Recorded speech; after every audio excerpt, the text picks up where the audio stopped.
Thank you, Ed. Dave, would you like to come up and say a few things? Yes. Dave Talan, everyone.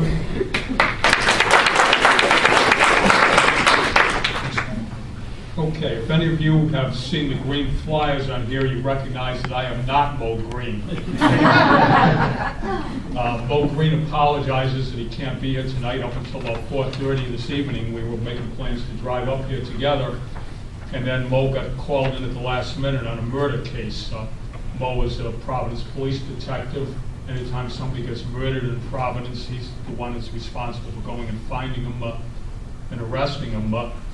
And you're going to read about it in tomorrow's paper. I guess it's already been on the radio and TV news.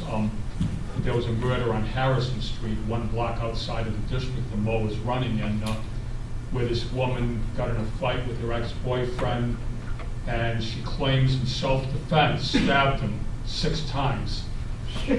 So Mo was responsible, together with the whole police detective staff, investigating that.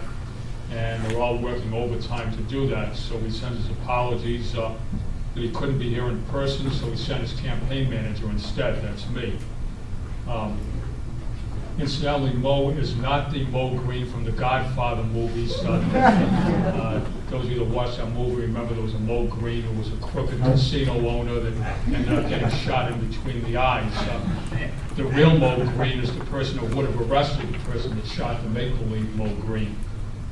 But in any case, I think most of you here are getting involved in politics for the first time.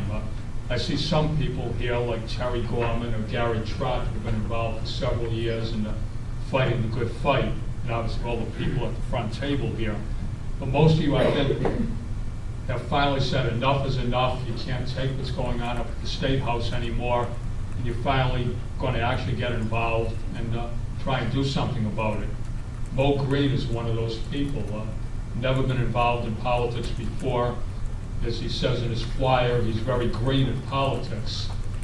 But he's finally decided he couldn't take it anymore. And when this opportunity opened itself up, the special election we're having on the south side of Providence to replace the late Representative Tom Slater, then Mo decided, all right, I can't sit back anymore. I need to do something about this. And he is. He's out there. This is actually the very first election that's taken place in the state of Rhode Island since the Tea Party movement and a lot of the other grassroots organizations have started to form. And this is the actual first chance that the voters have a chance anywhere in the state of Rhode Island to decide whether they finally had enough or whether they're just perfectly happy with the way things are right now. And this election will be on November 10th. It'll be a 3-way race. Mo Green, Scott Slater, who's the son of the former state representative who passed away. Scott won a 7-way Democratic primary. And then there had been 3 Democrats running as independents after the primary. 2 of them decided to drop out of the race. And the third one, Wilbur Jennings, who's a very well-known Democrat who's come close to beating Representative Slater and won a couple other times. He's on there. So there'll be 1 Republican and 2 Democrats running on November 10th. And Mo is that 1 Republican. We're going to see what happens there. His number 1 issue is taxes and spending. I think we all know spending and taxes are out of control in the state of Rhode Island. And Mo's made that his number 1 issue. As you can see from the white flyer, he recently signed what's called the Taxpayer Protection Pledge, which is a nationwide thing put on by the Americans for Taxpayers Reform, headed up by Grover Norquist. And when Grover Norquist was in town a couple of weeks ago, Mo signed that pledge right in front of Grover. It basically promises he's going to vote against any and all tax increases in the state of Rhode Island. And how's he going to be able to do that when we're looking at a $400 million deficit? Obviously, we need to cut spending. As you all know, last year, the state passed a budget that increased spending by 13%. And out of a total budget of $3 billion, 13% was an increase of $390 million. And what's the deficit that we're all talking about Rhode Island facing next year? $400 million. So all we need to do is freeze spending for 1 year in the state of Rhode Island. Just keep the budget the same as it was the year before, figure out how to do that, and that wipes out the whole $400 million deficit. And that's one of the things the Mo Green plans on pushing for as a way of making sure that he doesn't vote for any tax increases. And in addition, a lot of the problem, of course, is in your cities and towns with your property tax, and a lot of the excess spending there is from unfunded state mandates. Things that if you had to really choose the hard things, what to spend on and what to put off for a year or two, you would choose to put off. But the state is mandating that the cities and towns spend money on that. So Mo Green wants to support an unfunded mandates act that would basically relieve the cities and towns of having to spend any money at all on unfunded mandates that aren't funded 100% by the state. If the state doesn't think they're important enough to pay for them entirely, then they shouldn't be important enough for the cities to have to spend money on if they don't really think they're that important. So that would hold down your property taxes also. And the other thing that Mo cares a lot about is education. He's got kind of a weird idea in education that we ought to do what's best for the children. And he wants to do that by having the money that we spend on education follow the child.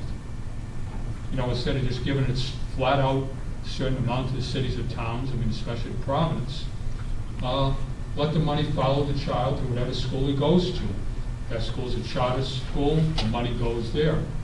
If it's actually like a private or parochial school, which is where Mo is looking to send his 2.5-year-old child in 3 years when he's old enough, because he doesn't want to send him to any of the public schools in Providence, well, the money would follow him there in the form of a voucher.